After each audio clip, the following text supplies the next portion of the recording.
everyone, this is Linda. It's nice to be back with you with some crafting creative ideas. And most of my crafting, as you know, centers around junk journals.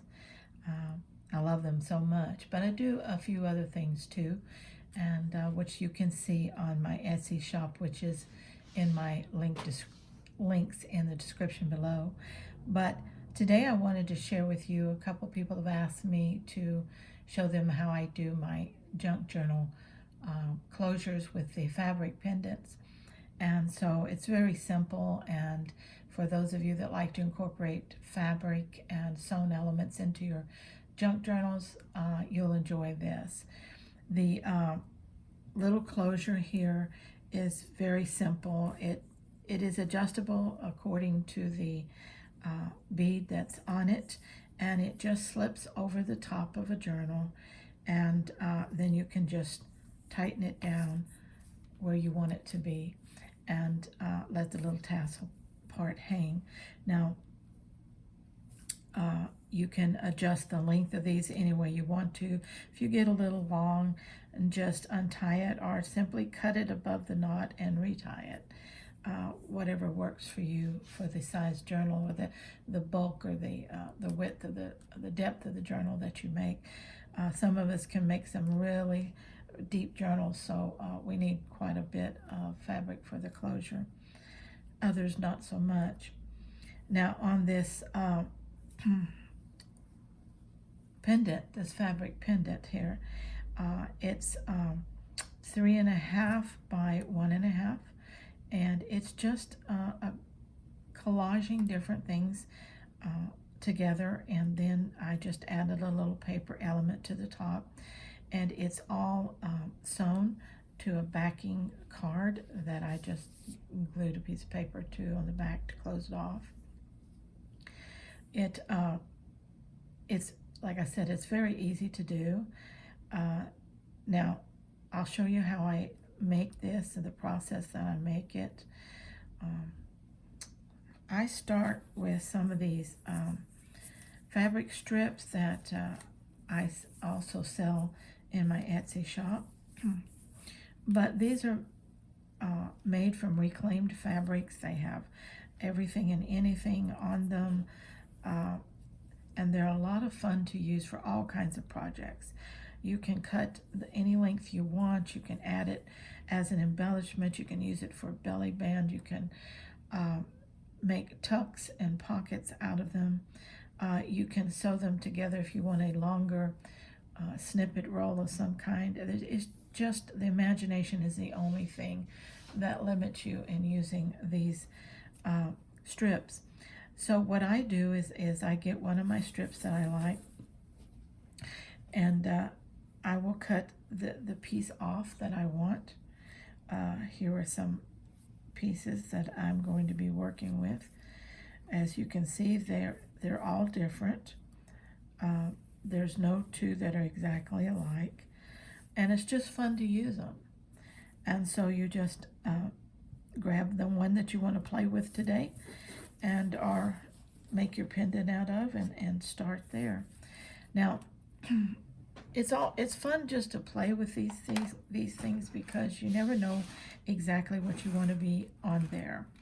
So you just play with it a little bit, but take some fabrics and just what I call audition them. Put them on there and see how they work for you. If the piece is too large, cut it for, use little snippets of textiles and laces, just whatever works. And if you have a little bucket like I've got here of different things, that's nice too, because it gets you started with something that without having to hunt it down every time you want to do something. So like I said, start auditioning things until you get something that you want in there. Just keep playing with it.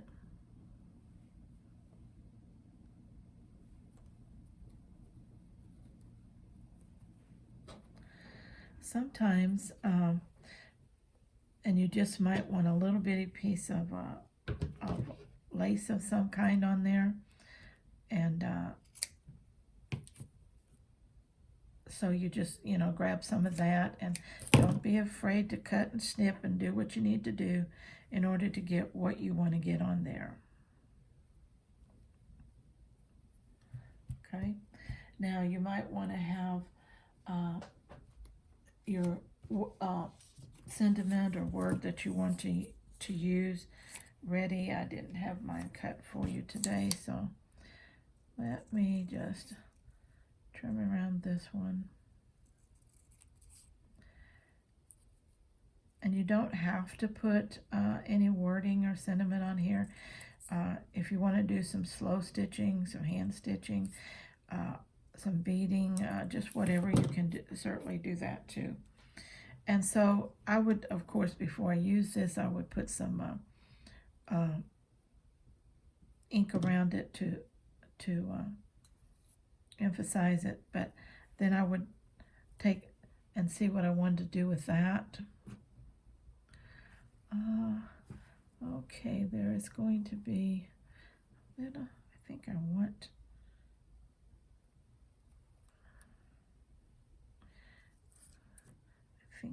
to do this. You don't like it, take it off and reposition it. There is no art police here, or crafting police. You can do whatever you want. I like that little piece of music fabric showing.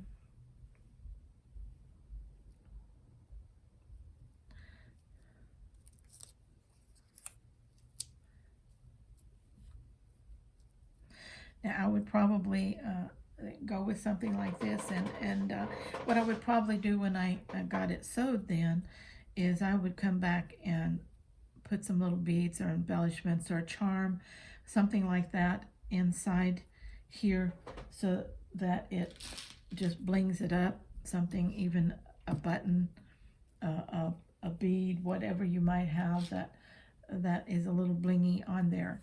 But that is basically how I design these pendants. And so once I get it to that point, I take it to the machine and I sew kind of meandering down through these elements so that they will stay on. I'll take the sentiment off when I do that, and sew that so that it stays on. And then I go and I sew around the edge and catch the edge of the back of well, let me retrace a minute. I don't do the outside edge until I cut the piece of paper that I'm going to need, and I get that ready for the backing, and I put the card stock under it, and then I will sew around that and then trim off the extra cardstock on top. And so I'll get that done, and then the final element is the paper sentiment here, or anything else really that you want to put there. But so when those things are done, and make sure that when you put if you put beads, buttons, charms, whatever, make sure that you position them in the center more or less, because you want those on there before you sew your card. And if you try to sew the cardstock onto the back and your elements are on the edge, of course you're not going to be able to sew that on the machine. Now you could glue this, but I just don't trust glue to hold this heavy a fabric element onto this cardstock. So I'm going to sew it, but make sure that your bling stays in the center so that you can sew around it, and your presser foot will get around those elements.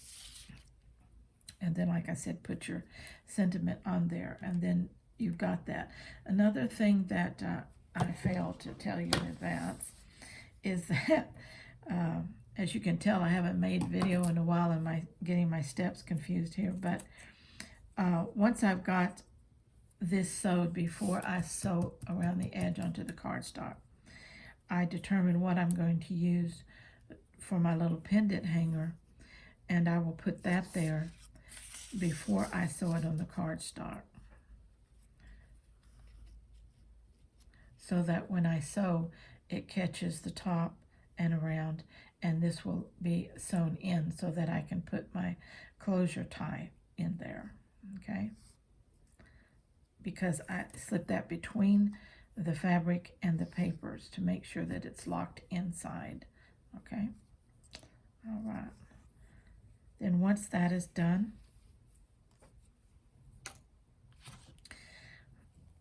I rip a piece of fabric because I love torn edges, and the length doesn't really matter, except that you want to get it long enough or over long, because you can always shorten these pieces, but you can't add to them very easily. So you get that strip rip. Now this was probably about a 2 1/4, 2.5 inch width when I ripped it, but this woven fabric curls up on itself, which I also like. And so once that is ripped, then I take and thread one end through the holder here, thread it around, and put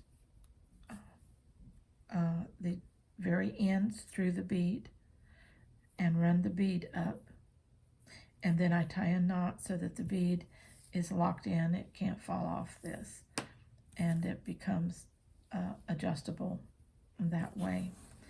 And then your little pendant will just hang on the front of your book for you, and it becomes an element embellishment of its own that way. You can also leave your card that you use blank if you want to, so that it can be a journaling spot or a note spot, or used as a tag type thing when you get through. So that's pretty simple for anyone who likes to sew and likes to add that kind of element to their junk journals and create a tie that's unique and one of a kind. Again, I am creating these, and they are for sale on my Etsy shop, so if anyone is interested in that, they can check that out. The link is in the description below. So, okay, thank you so much for being with me, and I hope you enjoyed this video. Bye-bye.